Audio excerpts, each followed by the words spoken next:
When you stop reaching out, something very specific starts happening in his mind, and most people don't realize how powerful that moment really is. At first, he notices the quiet, not in a dramatic way, not instantly panicking, but in a subtle pause. He checks his phone. Nothing. He tells himself you're busy. He tells himself it's no big deal. But his mind has already registered the change. Routine has been broken. And when routine breaks, awareness begins. When you go silent, when you don't reach out the way you used to, the first thing that happens in his mind is not panic, it's reflection. And reflection is powerful because it forces a man to sit with his own thoughts. See, when you're always present, always checking in, always initiating, he never has to think, he just reacts. He responds. He stays comfortable. But the moment that silence appears, his mind slows down, and slowing down makes room for awareness. He notices the gap. He feels the shift. Even if he doesn't say it, even if he acts normal on the surface, something inside him pauses. At first, he tells himself stories. He tells himself, you're busy, you're tired, you'll text later. That's his way of staying in control. But the silence lingers, and now his brain starts replaying patterns. He realizes you always reached out at certain times. He realizes you always showed up in certain ways. And now that pattern is gone. When a pattern breaks, the brain doesn't ignore it, it studies it. He starts thinking, not because he wants to, because he has to. This is where reflection deepens. He starts looking back at conversations. He remembers moments where you gave more than he did. He remembers times you were patient, understanding, consistent. Things he didn't fully appreciate in the moment suddenly feel heavier now that they're missing. Reflection doesn't come with noise, it comes in quiet moments. Late at night, during a drive, when he checks his phone and realizes nothing has changed since the last time he checked. What's important here is that this reflection is internal. You're not pushing him to think. You're not asking questions. You're not demanding clarity. Your silence is doing the work for you. And when a man reflects without pressure, the truth surfaces faster. He starts questioning himself instead of questioning you. He wonders if he misjudged the situation. He wonders if he underestimated your value. Reflection shifts the focus inward, and that's where real awareness is born. As reflection continues, he becomes emotionally alert. Little things start triggering thoughts of you, a song, a place, a routine, because reflection connects emotion to memory. He's no longer thinking about what you're doing. He's thinking about what he felt when you were present. And that's a dangerous place for a man who hasn't defined his feelings yet, because feelings become clearer when they're not constantly stimulated. This is the moment where reaction turns into realization. Reaction is fast and shallow. Reflection is slow and deep thinking leads to emotional honesty, even if he never says it out loud. Your silence forces him to confront something he avoided before. Not you, himself. And once the door opens, it doesn't close easily. That's why silence isn't weakness. It's space. And space gives the mind permission to see clearly. When you stop reaching out, you don't lose him in thought. You become the thought. When you stop reaching out, something shifts in a way he never expected, because the power quietly moves back to you. Not through control, not through manipulation, but through absence. See, power in emotional dynamics often sits with the person who cares less or appears less available. When you were always the one checking in, initiating conversations, making sure the connection stayed alive, he never had to wonder. He never had to chase clarity. He could relax in certainty. But the moment you step back, certainty disappears, and with it goes the comfort he was standing on. At first, he doesn't call it power. He just feels off balance. He realizes he's no longer setting the pace. He's no longer the one deciding when communication happens. That subtle loss of control unsettles him. Men are wired to feel stable when they understand the rhythm of a situation. Your silence breaks that rhythm. Now he's reacting to you instead of you reacting to him, and that shift hits his ego before it hits his heart. He starts checking his phone more often, even if he won't admit why. He notices that you're no longer orbiting around his availability. That changes how he sees you. You're no longer predictable. And unpredictability creates value. It signals independence. It tells him without words that your life continues whether he engages or not. That realization quietly elevates you in his mind. You're not waiting. You're choosing. As the power shifts, his thoughts start revolving around one question: what changed? Not because he wants to accuse you, but because he feels the loss of leverage. When you stopped reaching out, you took away the reassurance he leaned on, and now he has to earn information instead of receiving it freely. That makes him more aware of his own actions. He starts wondering if he should have shown more effort, more interest, more presence. Power doesn't announce itself. It shows up in the questions people start asking themselves. What's important here is that you didn't say a word. You didn't explain yourself. You didn't defend your decision. Silence allows the power shift to happen naturally. When you explain, you negotiate. When you stay quiet, you observe. And observation keeps you grounded while he becomes emotionally unsettled. He feels the distance, and distance makes people reassess value. As days pass, he realizes something uncomfortable. He doesn't know where he stands anymore. And not knowing creates urgency. The dynamic has flipped. Before, he could assume your availability. Now he has to consider the possibility that you've emotionally stepped forward without him. That possibility forces him to either step up or step away. He can no longer stay passive. This is where real power lies, not in control, not in silence as punishment, but in self-respect. Your lack of reaching out communicates strength. It says you won't overextend to be chosen. And when a man senses that, he either rises to meet it or feels exposed by it. Either way, the shift is permanent. When the power moves back to you, his behavior changes because his perspective changes. And once a man sees you differently, he can't unsee it. When you don't reach out, when you choose stillness instead of chasing clarity, something deep starts happening in his mind, and that is questioning his own feelings. See, as long as you were present, consistent, and emotionally available, he didn't need to define anything.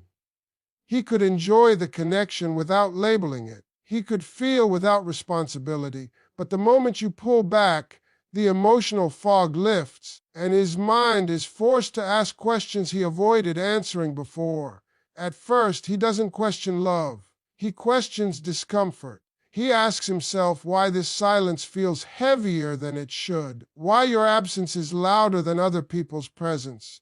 He tells himself he's fine, his emotions don't agree, and when emotions and logic don't align, a man starts paying attention. He realizes he's thinking about you when he shouldn't be. He's distracted. He's replaying moments that didn't seem important before, but now feel meaningful. This is where confusion turns into awareness. He begins separating habit from emotion. Was he just used to you being there, or did you actually matter to him?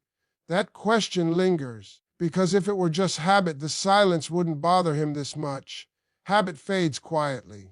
Emotion resists, and resistance is what he feels. He starts noticing that other conversations don't hit the same. Other connections feel empty. He compares without meaning to, and that comparison keeps pointing back to you. As he questions his feelings, memories surface uninvited. The way you listened, the way you supported him without asking for anything in return, the way you showed up when he was unsure of himself. These memories weren't powerful when you were available, but now they carry weight. Because now he understands something important. You didn't just fill time, you filled space in his life, emotional space. Questioning his feelings makes him vulnerable, and vulnerability is uncomfortable for a man who hasn't accepted how deeply he cares. He wonders if he made a mistake by not expressing himself sooner. He wonders if his silence pushed you away, and once that thought enters his mind, fear follows. Not fear of being alone, fear of losing someone who mattered more than he admitted. What changes everything is that these realizations come without your influence. You didn't convince him, you didn't explain your worth. You allowed him to discover it on his own. And self-discovery is powerful because it feels real. It doesn't feel forced. When a man arrives at emotional truth by himself, it sticks. He can't dismiss it as pressure or timing. It becomes his truth. As the questioning deepens, clarity begins forming. He starts understanding that feelings ignored don't disappear. They grow louder in silence. He sees now that emotional avoidance only delayed the inevitable. The silence didn't create feelings. It revealed them. And once revealed, they demand action. That's why pulling back doesn't make you forgettable. It makes you unforgettable. Because now he isn't reacting to your presence. He's responding to his own emotions. And once a man starts questioning his feelings, he's already closer to answering them than he realizes. When you don't reach out and he notices the silence, the first thing that gets shaken is his ego.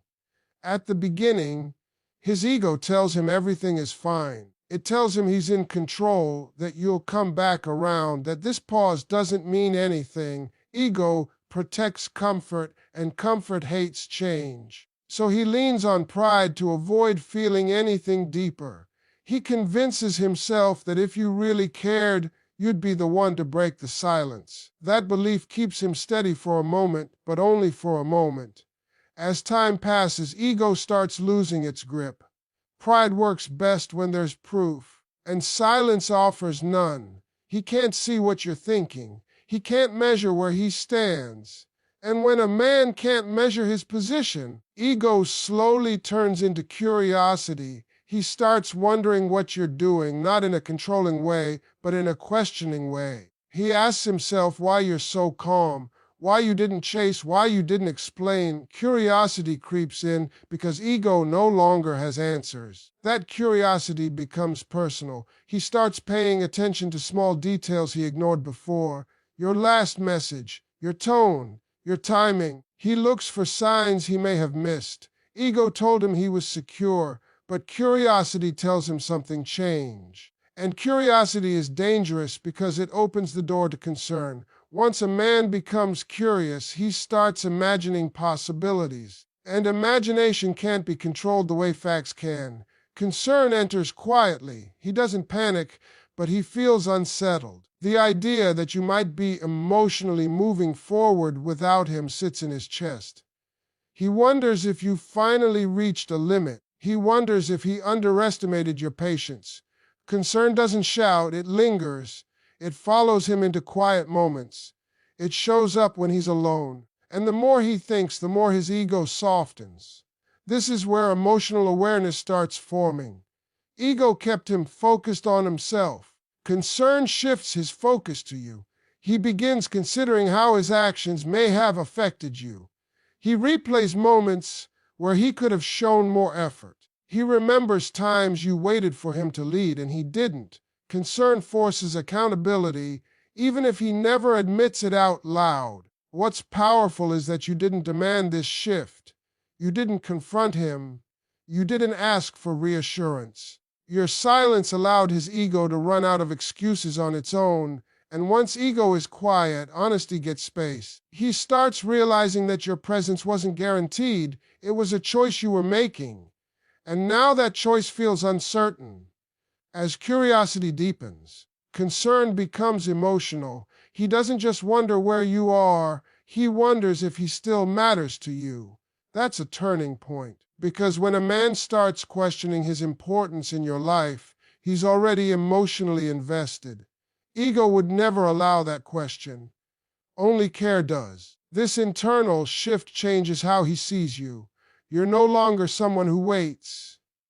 You're someone who knows when to step back. And that realization stays with him because ego can be rebuilt, but awareness can't be undone. When you don't reach out and he starts feeling the distance, fear quietly enters his mind. And this is the kind of fear that changes everything. Not fear that makes him panic, not fear that makes him dramatic, but fear of losing something he didn't realize he valued so deeply. See, as long as you were present, fear had no reason to show up. He felt secure, he assumed access. He believed time was unlimited. Silence removes that illusion, and once the illusion is gone, fear steps in to tell the truth. At first, he resists it. He tells himself he's overthinking. He tells himself people come and go. But fear doesn't argue loudly, it repeats itself softly. It shows up in quiet moments. It shows up when he's alone. It shows up when he realizes you're no longer emotionally within reach. And that's when emotional clarity begins. Fear sharpens awareness. It strips away distractions and forces him to focus on what actually matters. He starts realizing that your absence feels different from anyone else's. This isn't just someone who stopped texting. This is someone whose energy filled a space in his life. Someone who understood him. Someone who made him feel seen without demanding anything in return. Fear highlights contrast. He compares life with you present versus life with you distant, and the difference becomes impossible to ignore. This fear pushes him to reassess his behavior. He starts seeing moments where he was emotionally unavailable, moments where he delayed decisions, moments where he assumed you'd always be there. Fear forces accountability because it asks one dangerous question: what if it's too late? And once that question enters his mind, emotional clarity accelerates. He understands now that waiting has consequences. That silence is not empty, it's movement. Emotional clarity doesn't come from comfort. It comes from risk. And fear introduces risk. The risk of losing connection, risk of regret, the risk of realizing he let something meaningful slip through his hands. This is where his emotions become undeniable. He's no longer confused. He's no longer neutral. He may still hesitate, but internally he knows how he feels. Fear also exposes attachment. He starts noticing that his mood shifts based on thoughts of you. That's not coincidence. That's emotional investment. He understands now that indifference wouldn't hurt. Only attachment does. And attachment brings clarity because it reveals what truly matters when comfort is gone. What's important is that this clarity didn't come from pressure. You didn't threaten to leave. You didn't demand answers. You allowed space for fear to do its work. And fear, when it's genuine, doesn't destroy connection, it defines it. It shows him exactly where his heart stands. As this fear settles in, his thinking changes. He becomes more intentional. He considers reaching out not to fill silence, but to protect something meaningful. He thinks about what he'd say, not casually, but carefully. Fear makes him realize that words matter now. Timing matters now. You matter now. This is the moment many people misunderstand. Fear of loss isn't weakness. It's awareness. It's the moment a man stops assuming and starts valuing. And once that switch flips, his emotions become clearer than ever before. He may move slowly. He may struggle with pride. But internally, the truth has already landed, because when fear activates emotional clarity, there's no going back to ignorance. He now understands that what he risked losing wasn't attention, it was connection, not messages, but meaning. And once a man sees that clearly, it changes how he thinks, how he feels, and how he chooses to show up. When distance settles in and you don't reach out, what truly begins to unfold in his mind is the slow, unavoidable realization of attachment. This isn't something dramatic or instant. It doesn't arrive with fireworks. It arrives quietly, through moments he didn't expect to feel anything at all. He tells himself he's fine, that this space doesn't mean much, but his emotions start responding before his logic catches up. Attachment doesn't ask for permission. It reveals itself through absence. He starts noticing that his days feel slightly off. Nothing major, just enough to be noticeable. Conversations don't feel as engaging. Distractions don't distract the way they used to. He realizes that your presence had become woven into his emotional routine, not in a dependent way, but in a grounding way. You were part of the rhythm of his life, and now that rhythm has changed. Attachment shows itself when he thinks about telling you something and then remembers you're not there the same way anymore. He pauses. That pause matters. It means you were one of the first people he wanted to share things with. That doesn't happen by accident. That happens through emotional connection built over time. And now, with that connection interrupted, he feels the gap. He begins recognizing patterns he never acknowledged before. How your energy affected his mood. How your words stayed with him longer than others. How your support didn't feel heavy, it felt natural. Attachment becomes visible when he realizes that not everyone can be replaced by someone new. Some connections are specific, some bonds are unique,